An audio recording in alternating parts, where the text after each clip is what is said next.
Craig Satoshi Wright sells off another massive amount of BTC from the Satoshi era wallets in 2009.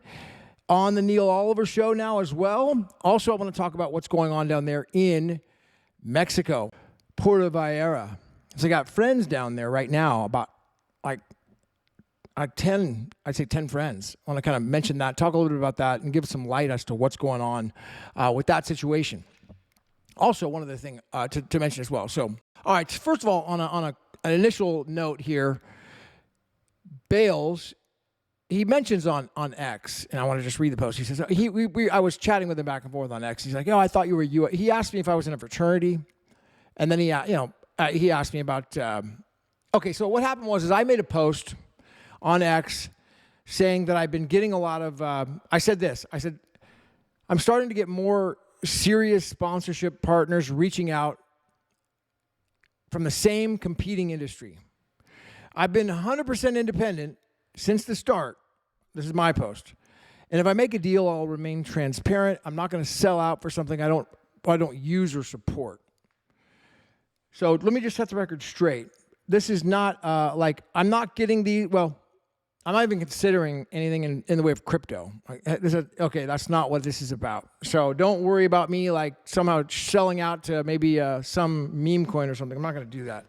I'm not going to sell out for something I don't believe in. That's not going to happen. This is sponsorship deals where this has just been building. Anyways, I don't know if it's going to happen, but there's some really massive household names that been kind of courting me, either way, just been reaching out to me. And I haven't, it's totally, it's just an initial stage. If I make a deal, I'll let you know. I'm really excited about it. I would totally back up one of these brands if I made a deal. I would absolutely do it. It's a brand name. It's not crypto. So I make that post, and then Zach says, oh, Gavin's already sold out. He's already sold out. I then respond. I'm like, hey, listen. Rexstar says he didn't sell out. He's a free agent anyways. And I am a free agent. Then other comments. And there was this guy, Ballas, he says, weren't you in a frat? I'm like, yeah, I was in Delta Chi, fraternity, Sac State. Then he asked me, thought he was a USC Trojan. Then he says, I asked him one more question. And he says, well, are you... It's important, he says, basically this quote, he says, when you do well, BSV does well. It's an important note. When I do well, BSV does well. And guess what? I'm doing okay. I'm not doing well, okay? I guess, I don't know. I'm doing well, but, put it this way. I'm going to be doing extremely well this year. This is going to be a great year. Great year. Freaking amazing. Probably the best year that I've had in the last 20 years. I'm hoping, maybe 15 years. Maybe, I don't know. It's going to be an amazing year. So if you like this post from Bales, take notice of that. By the end of this year, that means good things for BSV. That being said, so now let's talk a little bit about these Satoshi era wallets are again on the move. I don't have a full confirmation of this, and I don't have the wherewithal to research it. And neither does does Grok. So I challenge somebody to go out and verify these claims, because right now they're rumors. But the rumor is that Genesis Wallets 2009 dumped another 2,000. They dumped another 4. Let me see exactly. 10 BTC today. That's 2009 era BTC wallets. And somebody like Truth, Cryptorebel, or somebody who knows how to research this could probably verify if it's just a rumor or if it's true. And then there's 11,300 BTC that sold yesterday. Also a 2,000 and looks like probably maybe 10 or 11 wallet. Craig Satoshi Wright is on the move. This guy is lighting up. He's over there on the freaking Neil Oliver show today, having a little talk with Mr. Oliver. Hats off to him for having him on. It's freaking amazing. And at the same time, he's just cashing in the paychecks. And we know that was Craig on the move with the Galaxy Digital move, So that was the big giant one that he did. I think it was a $9 billion sale. Yeah, that was Craig. And for those people who don't think Craig doesn't have any money, they're just, again, these are the same people who don't believe or know anything about what's called the operation. And I'm going to talk a little bit about that as well. So, but yeah, he's on the Neil Oliver show. I haven't had a chance to watch it. I'm super excited to do that. feel like I should freaking just start bringing on shows with him as well. I'm going to do a show tomorrow, but I just haven't done that. Man, I have so much to talk about with Craig, like so much.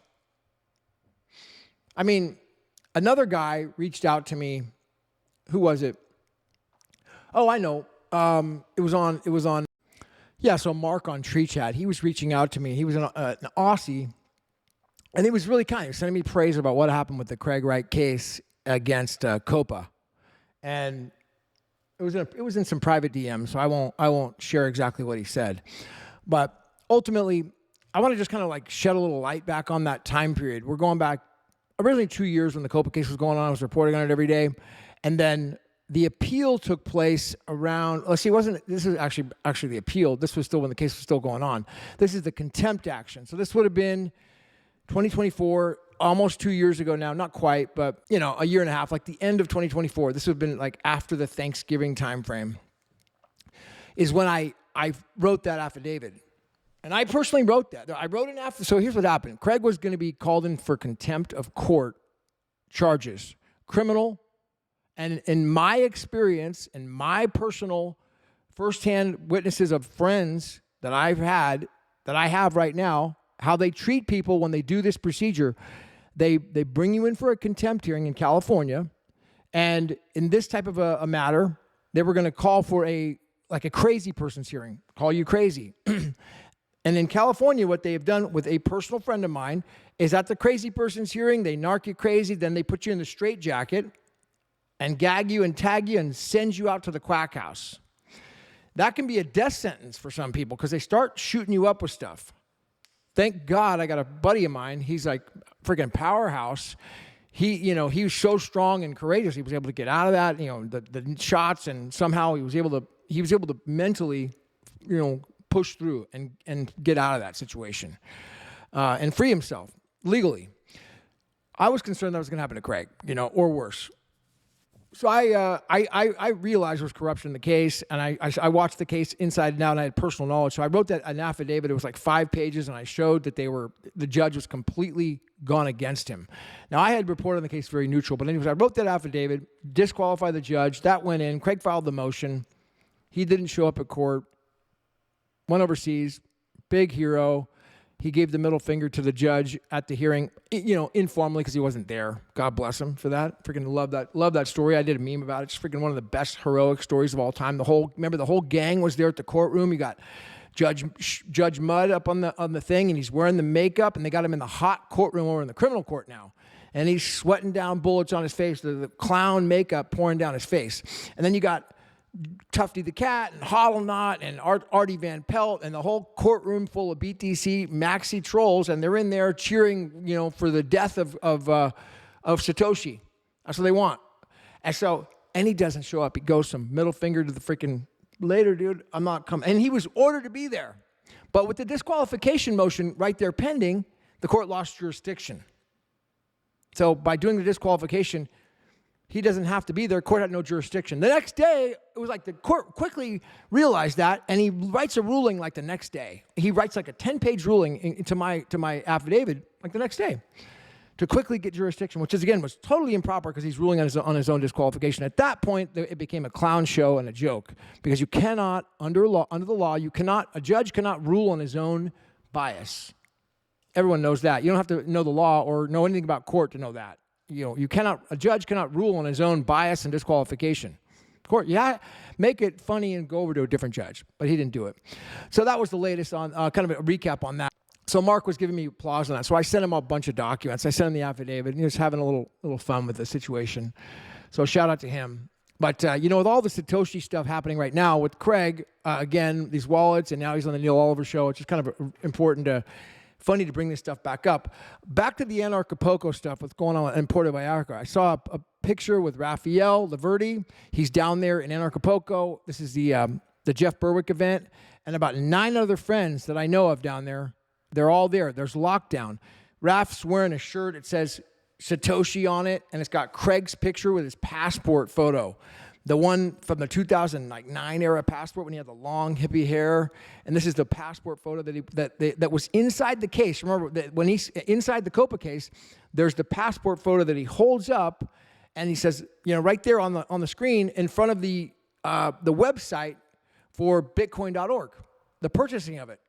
And there he is showing his passport. It's on video, showing that his passport, he's the one who purchased it, all on video. It's like a 30-second clip.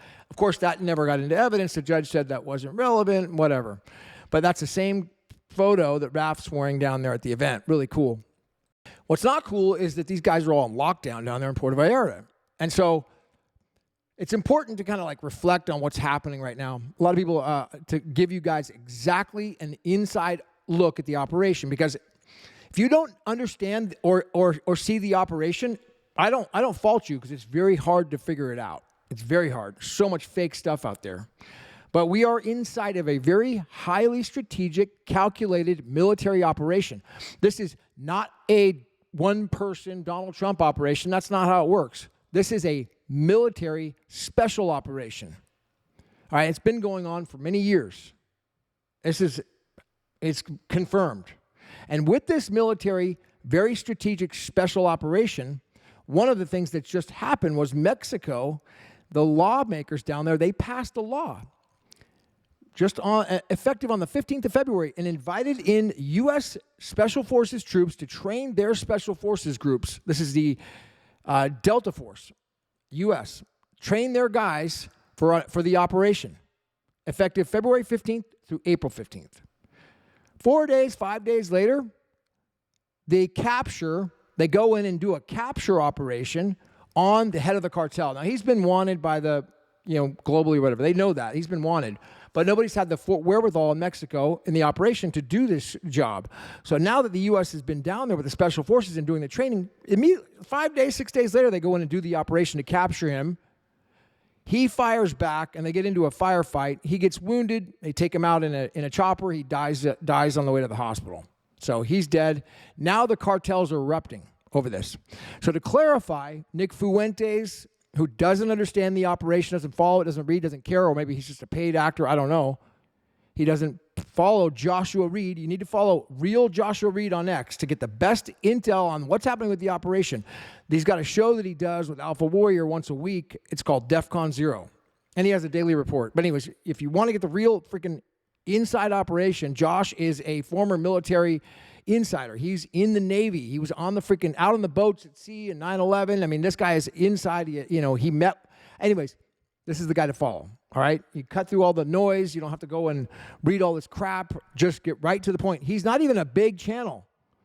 It's like, I don't know how many followers, maybe 50,000 or 100,000. It's not that big. I did one show with him before.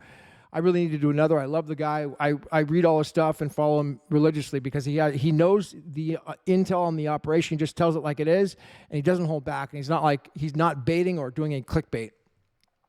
That being said, people like Nick Fuentes who don't understand what's happening in the operation, they think that we're going to war in Iran or some other nonsense. There's what's called head fakes going on right now with the administration. See, the administration's running a head fake operation as well because you got multiple enemies out there. So things that are put out to the public, we think, like Nick Fuentes, he thinks that he's the only person it's for. So when something comes out from the administration, it's meant for him. And therefore he gets it, and that's all that matters. No, it's not just meant for you, Nick. It's meant for the enemy. Sure, there's true information that's released, but a lot of it is like head fake. Look over here. We're going to go over to Iran. Blah, blah, blah, We're not going into war with Iran. Okay? Not happening. Head fake says we're going to go to war with Iran. It's not going to happen. No. The cartels are being dealt with inside domestically and then also at our neighboring border, which is in Mexico. Now, these people down there in the city down there at the event, I feel like they got great energy. I had a call with my buddy, good friend Thomas today, and we talked about this. And energetic, there's just nothing I can do. All I can do is just send out good prayer and love to friends down there because they're trapped. They can't leave. They've closed the airports down there. You cannot leave Puerto Vallarta. And so everybody there is locked down. Send out good love, vibration, like positive love vibration for those people, those friends down there. Because there's Americans there, there's Canadians there, there's people from the UK there. And we need to get them out of there ASAP. Whether it's just extract them militarily or just send them like now, love vibrations, and pray that they're okay. It's stressful. So that being said, I want to just, so all the people who are, Zach, worried about me selling out, if I sell out, that means I'm taking money. I may take money from an advertiser, like a sponsor.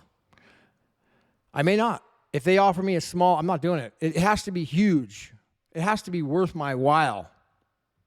Okay? And then I would be very transparent about it. And if it's the brands I'm talking to, they're like the coolest brands in the world, in my opinion. I'm not going to mention who they are, but I love the brand, so I would totally do it.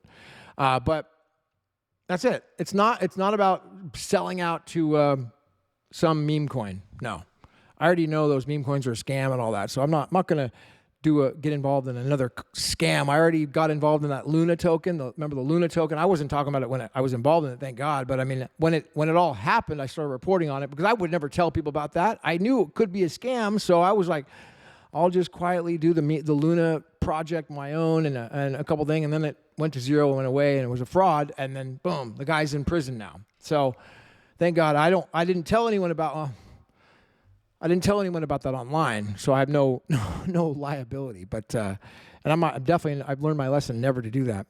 That being said, follow the Neil Oliver show. All right, it's good to be back. I've got a show I'm doing tomorrow with a guy. He looks like he's a BSV guy. Casey set it up for me. I've got people. I've got other people I've reached out to. I'm not going to go into my excuses. I've got some technical difficulty issues, but bottom line is that I'm definitely freaking on top of the world. I'm not selling out, but looks like I'm going to be back in China again. And my goal is to really do like kind of a collaboration with them and do a media blitz, and that involves like the original Bitcoin. They don't know about it. They don't even speak English. But I got people who do, and I'm going to start doing this collaboration, and it is massive. And dude, I am like a freaking massive, well, I am going to be if this all happens, I'm going to be a massive celebrity there. All right. So that's a really big news because I'm going to be talking about Bitcoin original blockchain. Like they need it more than everybody. They cannot get that out there. They're in their own world out there. It's a great world. The middle class and the poor are very good. The ultra rich people, not the elite. The elite are, of course, they're fine. But the rich people, they're the ones who are living in fear over there. Because remember, it's communism. So the poor people, there aren't any poor people. They're just basically everybody's middle class. And if you're super rich, they go after you. So those are the ones that are having issues. So it's a great place for them, for the middle class. I, of course, don't support the way they operate in the government. I don't support communism. I mean, I disagree with it. But that being said, going back out there, and it's going to be massive collaboration. I'm going to be, anyways. I want to do a media, big ideas, media stuff out there with a videographer, events. China, dude, China, the biggest country in the world, the biggest population, one of the biggest cities in the world. This is huge, all right? Untapped. San Francisco out here, Bay Area, everybody's got it so good, and they're so like in their own little world. I do an event. Yeah, I could do an event out here too, and I really should do an event. I've really been making excuses not to, but, I think it would be an event. I'd probably have like 100 people show up at the event here. That'd be great. I would do it. But an event out there, I think it would be thousands of people. Thousands. And I have to talk to a translator. Okay? That's how, they got stadiums right downtown in the thing there, in the city. Ripe for this sort of thing. Of course, you need the right connections to make all this happen, but I'm confident that I can make those connections. I'm making those connections, and I know the right people there now. Anyways, that's my latest. Craig Satoshi Wright dumps all this Bitcoin on the market again. It's happening. We're at the coming down to the bottom of the market, and if you're following the price. And, that's all I got. 20 minutes. Videos backed up for days. I got like 100 videos, to produce. I need a videographer. I need a video editor. I need somebody here full time, like nonstop, doing all that. If I had that, I would have so much more content. Anyways, there's a lot more content that I have not made the time to put out. But that's all I got. A lot more to come. I'm done. Hit the one. See you at the top. Leave a comment. And thanks for the conversations on the X and the tree chat. Mark, Bales, everybody else. Later.